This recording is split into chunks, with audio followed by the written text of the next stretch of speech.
এইসব বেসলেস কথাবার্তা বলে আসলে যে মানুষের মৃত্যু হচ্ছে সেই মৃত্যুটাকে লঘু করে দেখানো। এটা রাজভবন না সার্কাস? আগে রাজ্যপালকে তো এটা ঠিক করতে হবে, এটা রাজভবন চলছে না সার্কাস চলছে। উনি সার্কাসে যদি জোকারে পরিণত হতে চান, বাংলার মানুষ ওনার জোকারই দেখছে। কিন্তু রাজ্যপালকে বাংলার মানুষ ট্যাক্সের টাকা দিয়ে রাজ্যপালের মায়না থেকে শুরু করে রাজভবনের খরচা বাংলার মানুষ জোকারগিরি দেখার জন্য করে না। যারা দিল্লিতে ভোট দিয়েছে, যারা মহারাষ্ট্রে ভোট দিয়েছে, তাদের নাম যদি পশ্চিমবাংলার লিস্টে থাকে তাহলে বুঝতে হবে নির্বাচন কমিশনকে দিয়ে অসভ্যতমটা করিয়েছে ভারতীয় জনতা। বিজেপিকে ভোট চুরি করে জেতাতে হবে, সেই ভোট চুরির মেশিন হচ্ছে নির্বাচন কমিশন। নির্বাচন কমিশনকে তাকে এই প্রশ্নগুলোর জবাব দিতে হবে, কোনো প্রশ্নের জবাব।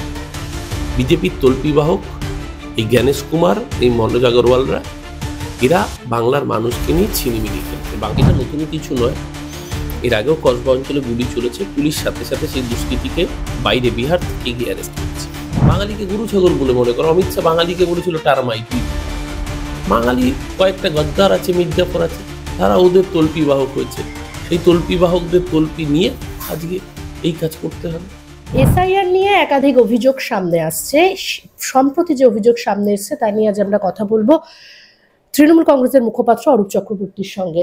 দাদা, যে অভিযোগ সামনে আসছে সেটা হচ্ছে কমিশনের তরফে কোর্টেও মামলা করা হয়েছে যে রাজনৈতিক নেতারা বিএলওদেরকে প্রভাবিত করছেন, ভয় দেখানোর চেষ্টা করছেন। কি বলবেন? কোন রাজনৈতিক নেতারা? কারণ গুজরাটের বিএলও যখন আত্মহত্যা করছে, তাহলে গুজরাটের কোন রাজনৈতিক নেতা সেই বিএলওকে প্রভাবিত করেছেন?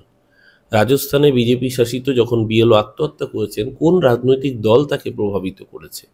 বা কেরালে যখন বিএলওদের এই অবস্থা, তখন কেরালে কোন রাজনৈতিক দল করেছে? কমিশনকে এটা জানাতে হবে। এইসব বেসলেস কথাবার্তা বলে আসলে যে মানুষের মৃত্যু হচ্ছে সেই মৃত্যুটাকে লঘু করে দেখানো হচ্ছে। মৃত্যু হচ্ছে কমিশনের অপদার্থতার জন্য। বিজেপিকে ভোট চুরি করে জেতাতে হবে, সেই ভোট চুরির মেশিন হচ্ছে নির্বাচন কমিশন। নিজেদের নিরপেক্ষতার মুখোশ খুলে গিয়েছে, বিজেপির দালালি করা ধরা পড়ে গিয়েছে, তার জন্য এইসব সস্তার নাটকবাজির ডায়লগ দিতে হচ্ছে। তৃণমূল কংগ্রেসের তরফ থেকে একাধিকবার যে অভিযোগ আসছিল বিএলওদের উপর চাপ সৃষ্টি হচ্ছে, আপনিও এখনই যে অভিযোগ করলেন যে নির্বাচন কমিশনের অপদার্থতার জন্য মৃত্যু হচ্ছে একাধিক বিএলওর, সেখানে দেখা যাচ্ছে যে নির্বাচন কমিশনের যে সাইট রয়েছে সেখানে ইতিমধ্যে 6,46,00,000 নাম উঠে গিয়েছে, যার মধ্যে 78% থেকেও কিছুটা বেশি নাম বোধহয় উঠে গিয়েছে। অন্যান্য রাজ্যের তুলনায় বাংলা কিন্তু এগিয়ে। তো এই যে বারবার করে আপনারা অভিযোগ করছেন চাপের মধ্যে বিএলওরা কাজ করছে, কিন্তু তাও দেখা যাচ্ছে বাংলা কিন্তু এগিয়ে। না, বিএলওরা চাপের মধ্যে কাজ করছে, এটাই তো কোনো মানে দ্বিধা নেই, এই কথায় তো কোনো দ্বিমত নেই। বিএলওরা নিজেরা বলছেন, যারা আত্মহত্যা করছেন তাদের সুইসাইড নোট বলছে। তার সাথে সাথেও বিএলওরা চেষ্টা করছেন। কিন্তু বিজেপির দাবি যে সম্পূর্ণ মিথ্যে, যে এই 1 কোটি রোহিঙ্গা, 1,25 লাখ না 20 লাখ মুসলমান রোহিঙ্গা বাদ যাবে, বাংলাদেশি বাদ যাবে। যদি 78% মানে প্রায় 80% নাম ইতিমধ্যেই ওঠা হয়ে গিয়ে থাকে, তাহলে শুভেন্দু অধিকারী দাবিটাই মিথ্যে। এখন হয়তো শুভেন্দুর দাবিকে মান্যতা দেওয়ার জন্য নতুন করে নাম ডিলিট করে দেওয়া হতে পারে, কিন্তু আমরা প্রথম দিন থেকেই বলে আসছি নির্বাচন কমিশন হচ্ছে ভোট চোর। আপনি পুরো লিস্টটা পাবলিশ হলে বোঝা যাবে যে কতটা জাল জুয়া চুরি করেছে। কারণ শুধুমাত্র বৈধ ভোটারের নাম বাদ দেওয়া নয়, অবৈধ ভোটারের নাম ঢোকানো। কারা অবৈধ ভোটার? যারা কদিন আগে বিহারের নির্বাচনে ভোট দিয়েছে, যারা দিল্লিতে ভোট দিয়েছে, যারা মহারাষ্ট্রে ভোট দিয়েছে, তাদের নাম যদি পশ্চিমবাংলার লিস্টে থাকে তাহলে বুঝতে হবে নির্বাচন কমিশনকে দিয়ে অসভ্যতমটা করিয়েছে ভারতীয় জনতা পার্টি। কিন্তু এখানে যেটা আপনাকে একটা অ্যাড করবো যে 46 লক্ষ নাম, যে এই যে 6,46,00,000 নাম যে উঠেছে সাইটে, সেখানে নির্বাচন কমিশন সূত্রে খবর যে 46 লক্ষ নামের ম্যাপিং ঠিক পাওয়া যাচ্ছে না। তার কারণ সেখানে বাবা মা বা নামের সঙ্গে কোনো মিল নেই, তাদেরকে ডাকা হতে পারে এবং সেই তাদের যদি সন্তুষ্ট হয়, নির্বাচন কমিশন যদি সন্তুষ্ট হয়, তাহলেই সেই নাম উঠবে। হতেই পারে, কিন্তু তার সাথে সাথে এটাও সত্যি যে নির্বাচন কমিশনের যে ফিজিক্যাল ডেটা, হার্ড কপি, যেটা নিয়ে বিএলওরা কাজ করছেন, যেই ডেটাটা নির্বাচন কমিশনই তাদের প্রিন্ট আউট দিয়েছেন, সেই প্রিন্ট আউটে দেখা যাচ্ছে একটা পার্টে, নির্দিষ্ট পার্টে ধরুন 900 ভোটারের নাম আছে। প্রিন্ট আউটে 900 জন ভোটারের 2002 সালের তালিকায় নাম আছে। ধরুন সিরিয়াল নাম্বার 725, সেই সিরিয়াল নাম্বার দেখে কেউ 2002 এর এসআইআর ডিটেল ফিল আপ করেছে।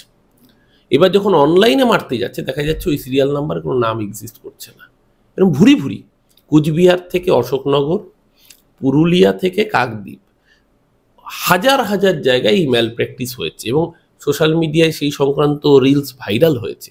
যে দেখা যাচ্ছে যে ফিজিক্যাল লিস্টে রয়েছে কিন্তু যখন অনলাইনে অ্যাপ্লাই করতে যাচ্ছে সেখানে নট ফাউন্ড পাওয়া যাচ্ছে। এই দায় কার? ফিজিক্যাল লিস্টও নির্বাচন কমিশন দিয়েছে বিএলওদের, অনলাইন মেনটেন্যান্সও নির্বাচন কমিশনের। তাহলে এই যে মানুষগুলোকে যন্ত্রণার মধ্যে দিয়ে যেতে হচ্ছে এর জন্য রেসপন্সিবল নির্বাচন কমিশন এক। দ্বিতীয় কথা, এই যে 46 লাখের কথা বললেন এদের অধিকাংশটাই হচ্ছে এই ধরনের কেস। নির্বাচন কমিশন বলছে যাদের লিঙ্কিং পাওয়া যাচ্ছে না, অথচ ফিজিক্যালি লিঙ্কিং রয়েছে, কারণ 2002 সালের লিস্টে তাদের নাম ফিজিক্যালি রয়েছে। এদের অনেকের 1995 সালের ইস্যু করা ভোটার কার্ড রয়েছে। তাহলে যার ভোটার কার্ড রয়েছে 1995 সালে, তার 2002 এর লিস্টে অনলাইনে কেন নাম থাকবে না? নির্বাচন কমিশনকে তাকে এই প্রশ্নগুলোর জবাব দিতে হবে। কোনো প্রশ্নের জবাব নেই। বিজেপির তল্পিবাহক এই জ্ঞানেশ কুমার, এই মনোজ আগরওয়ালরা, এরা বাংলার মানুষকে নিয়ে ছিনিমিনি খেলছে। বাংলায় 31 জন মানুষের মৃত্যু হয়েছে, 3 জন বিএলওর মৃত্যু হয়েছে, 6 জন মানুষ অসুস্থ হয়ে হাসপাতালে ভর্তি, 1 জন বিএলও অসুস্থ হয়ে হাসপাতালে ভর্তি। 41 জন মানুষের যন্ত্রণার বিনিময়ে নির্বাচন কমিশন বাংলার ভোট দখলের চেষ্টা করছে।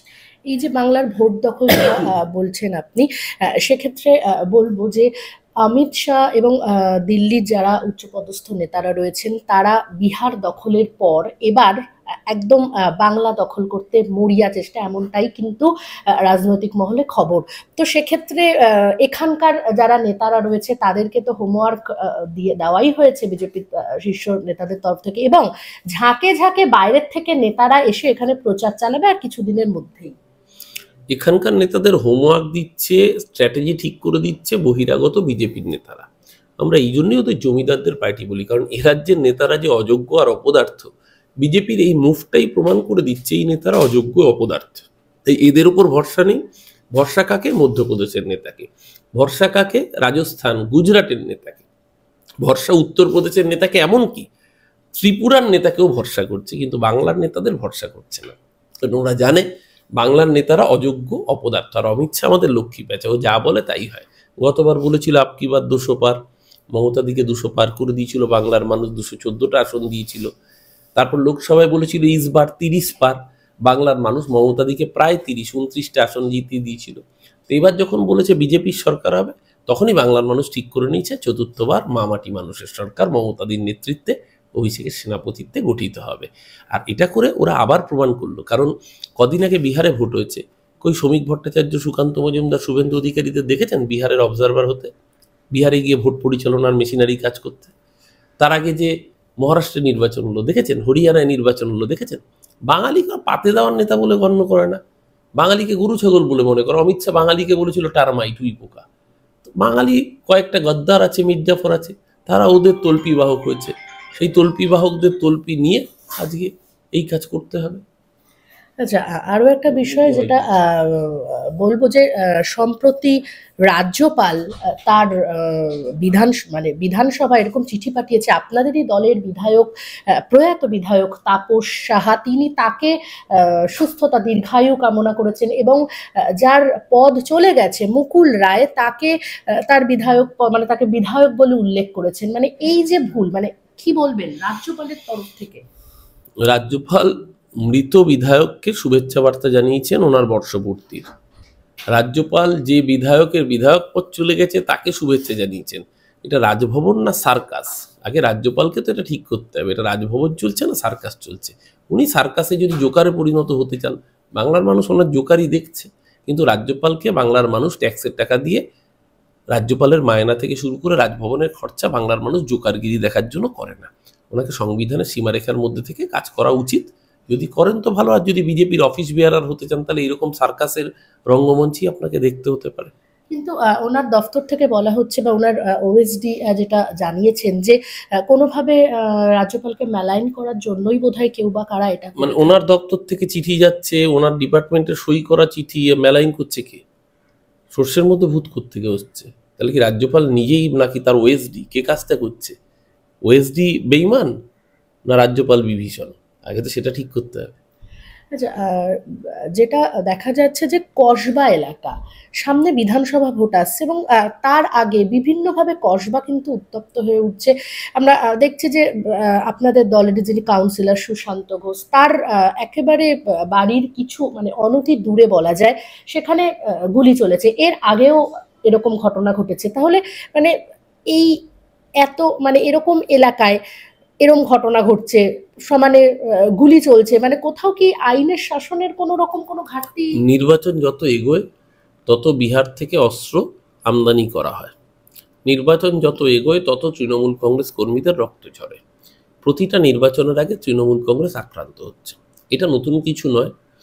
এর আগেও কসবা অঞ্চলে গুলি চলেছে, পুলিশ সাথে সাথে সেই দুষ্কৃতীকে বাইরে বিহার থেকে গিয়ে অ্যারেস্ট করেছে। গতকালকের ঘটনা, ইতিমধ্যেই কনসার্ন ডিসিএসএসডি তিনি তদন্তের নির্দেশ দিয়েছেন। সমস্ত সিসিটিভি মনিটর করা হচ্ছে। যে বা যারাই এর পিছনে আছে প্রত্যেকে খুব তাড়াতাড়ি জেলের পেছনে থাকবে। আচ্ছা, এই ঘটনার পরিপ্রেক্ষিতে আরো একটা বিষয় যেটা বলতেই হয়, বিজেপি, আপনি যখন বিজেপির দিকে আঙ্গুল তুললেন, তো বিজেপির বিধায়ক বঙ্কিম ঘোষ তিনি বলেছেন যে এখানে আইনের শাসন নেই। সেক্ষেত্রে আম্বেদকরের মূর্তিতে যখন বিধানসভায় মাল্যদান পর্ব চলছে, তো তারপরেই তার দাবি যে যেখানে তিনি প্রণেতা, সংবিধান প্রণেতাকে নিয়ে এই খেলা মানে তৃণমূল কংগ্রেসের খেলা করার কোনো জায়গা নেই। না, সংবিধান নিয়ে একমাত্র বিজেপি খেলা করবে। আসলে বঙ্কিম ঘোষ তো সিপিএম করতেন, ওনার ভেতরে সিপিএম এর সত্তা মাঝে মাঝে জেগে ওঠে। সিপিএম এর সত্তা জেগে উঠে মনে হয় যে সংবিধানটা খুব গুরুত্বপূর্ণ জিনিস, আম্বেদকরকে শ্রদ্ধা জানানো উচিত। কিন্তু উনি ভুলে যান যে উনি এখন বিজেপিতে আছেন। ওনার দলের নেতা সরাসরি number 2 on parliament Amit Shah বলছেন গত শীতকালীন अधिवेशने जितनी बार अम्बेडकर अम्बेडकर करने के बजाय अगर आप भगवान का नाम लेते तो सड़क पहुंच जाते। আম্বেদকরকে কিভাবে শ্রদ্ধা করতে হয় তো অমিত শাহ দেখিয়ে গেছেন। আর যারা 2024-এর লোকসভা নির্বাচনে বলেছিল আপকি বার 400 পার, আর 400 পার হলে সংবিধান বদলে দেবো, সংবিধানকে কি করে বিজেপি ভালোবাসে ওরা নিজেরাই বলে দিয়েছে।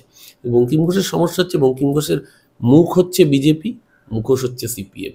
ভেতরে সিপিএম সত্তা মাঝে মাঝে সত্যি কথাগুলো বলে ফেলছে। আরো ভালো ভালো খবর দেখতে সাবস্ক্রাইব করুন বাংলা হান্টের ইউটিউব চ্যানেল। বাংলা হান্টের আরো খবর দেখতে নজর রাখুন। বাংলা খবর মানেই বাংলা হান্ট।